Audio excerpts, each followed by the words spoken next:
Kun raadiyoo burqaa oduu jaarmiyaa waraana bilisummaa Oromooti. Raadiyoon burqaa oduu jaarmiyaa waraana bilisummaa Oromoo torbanitti guyyaa 3 jechuunis gaafa facaasaa jimaata fi dilbata akka lakkoofsa Oromiyaatti sa'a 6 PM yookiin akka warra Esterneetitti sa'a 12 PM tti tamsaasa kallattiin waan isin biraan geenyuuf ilmaan Oromoo addunyaa mara keessa jirtan akka nu hordoftan kabajaan isin gaafanna. Kana malees tamsaasa kallattii keenyan alatti karaa toora YouTube Agency tajaajila burqaa oduu jaarmiyaa waraana bilisummaa Oromootiinis nu argachuu dandeessu. Agency burqaa oduu jaarmiyaa waraana bilisummaa Oromoo.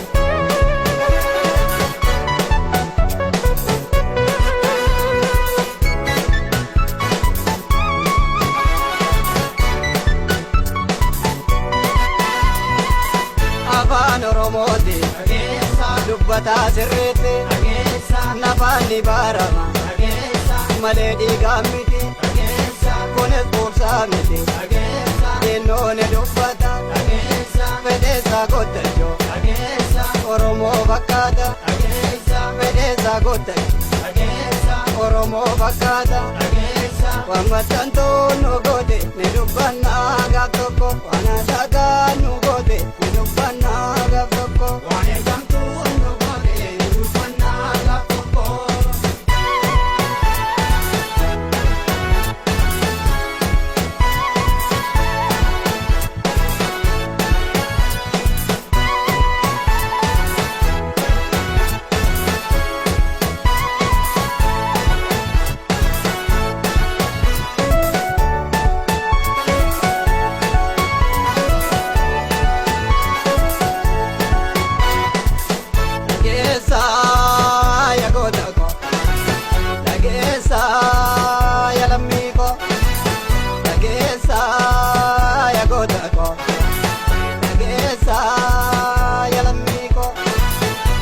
Tanto no gode ne dubana aga soko tanto no gode ne dubana aga soko tanto no gode ne dubana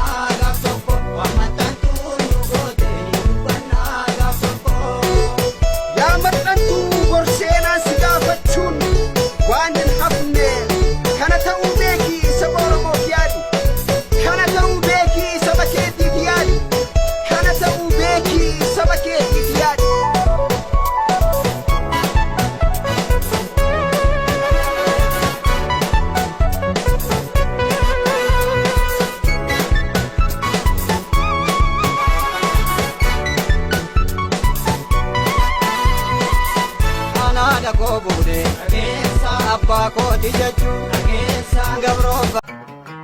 Haguuggii dhiigaa kutaa tokkoffaa gocha sukkaneessaa Opiidiyoo haga PP uummata Oromoo irratti raawwate. Seenaa fi dubbee Opiidiyoo erga bara 1991tti hundeeffamee kaasee maqaa mootummaa cimsaa fi misooma biyyaa jedhuun gocha sukkaneessaa garagaraa uummata Oromoo irratti raawwata ture.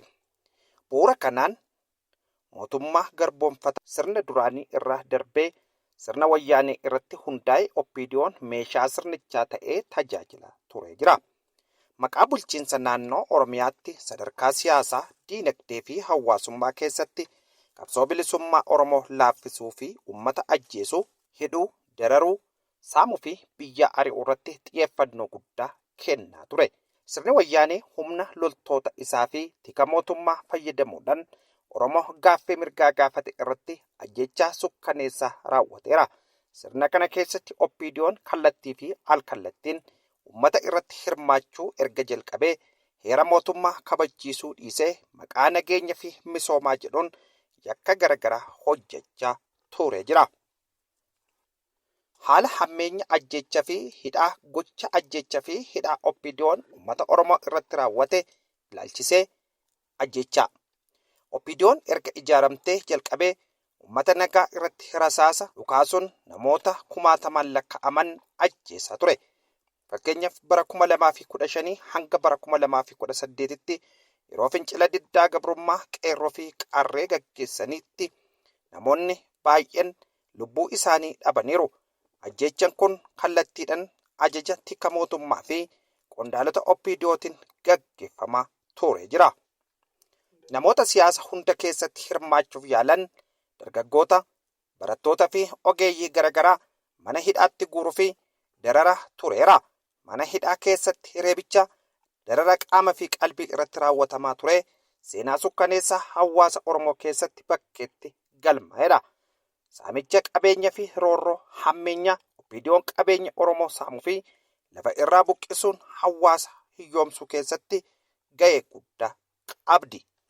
Saamicha qabeenyaa maqaa misooma jedhuun lafa Oromoo bal'inaan warshaa fi qonna gurguddaa ijaaruuf kennu akkasumas qabeenya uummataa meeshaalee mootummaa fakkeessuun saamuu raawwateera.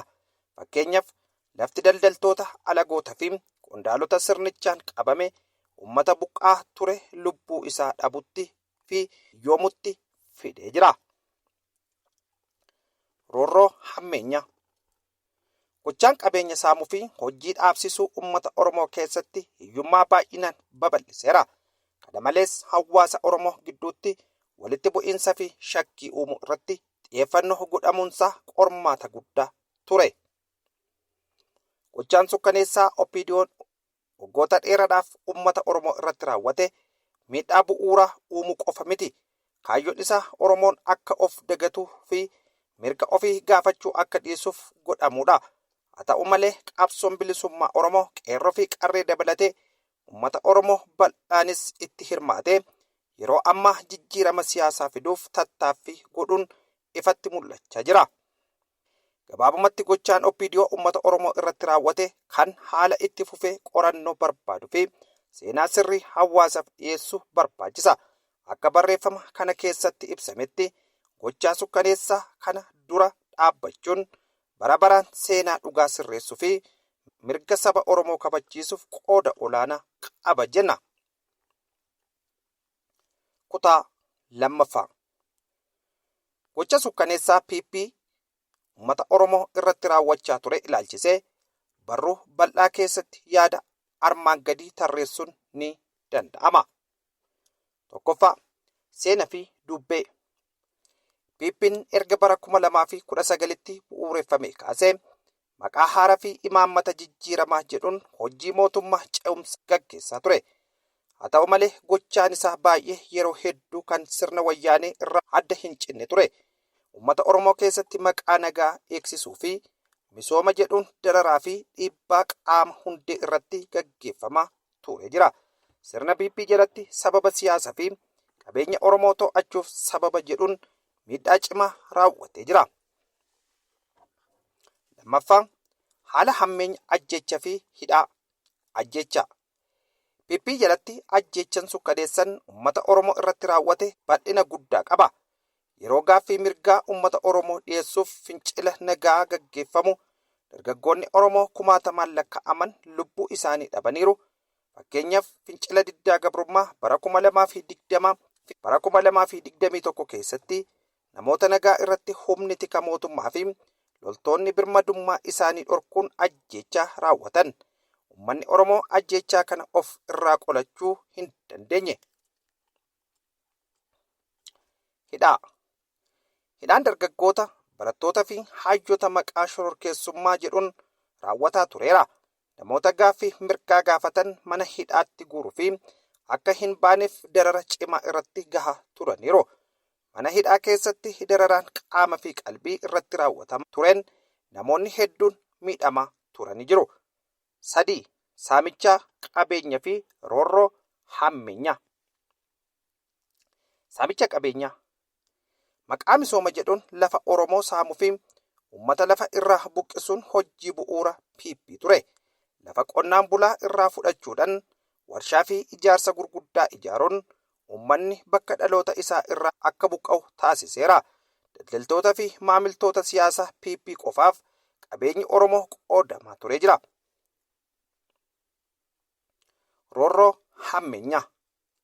Sababa rakkoo siyaasaa fi qabeenya waliin wal qabatee hawaasni Oromoo miidhaa hamaa keessa turee jira. Roorroo fi dhiibbaa daangaa hin qabne uumuu keessatti PP'n tajaajila turee jira. Qabeenyi Oromoo saamamuu qofa miti, garuu jireenya hawaasa Oromoo guutummaatti dhiibbaa keessa galchee jira. Gochaa sukkaneessaa PP waggoota muraasaaf sirna mootummaa keessatti mul'ataa ture miidhaa baay'ee cimaa geessisa turee jira. Uummanni Oromoo mirga ofii gaafachuuf yeroo hunda fincila gaggeessuun haqa isaa falmachaa ture. Gochaan PP kun Oromoon akka hiyyoomu, akka of dagatuu fi mirga isaa sarbamuuf godhame. Haa ta'u malee uummanni Oromoo qabsaa'aa isaa cimsuun seenaa isaanii sirreessuuf tattaaffii guddaa gochaa turee jira.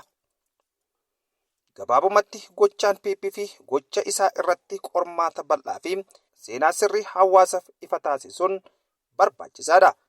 Qabsoon uummata Oromoo gara bilisummaa fi walabummaa isaa tarkaanfachuu itti fufuu qaba.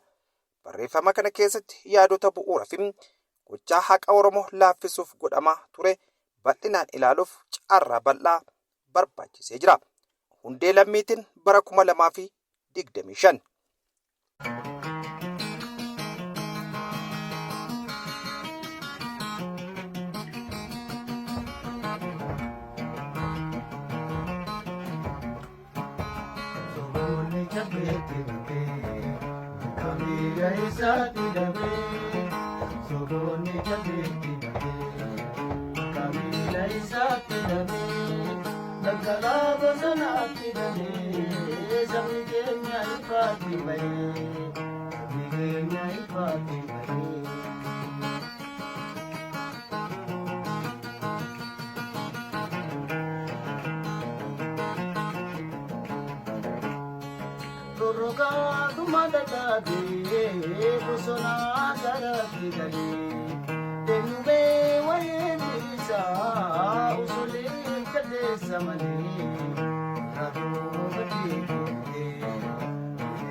Dagaya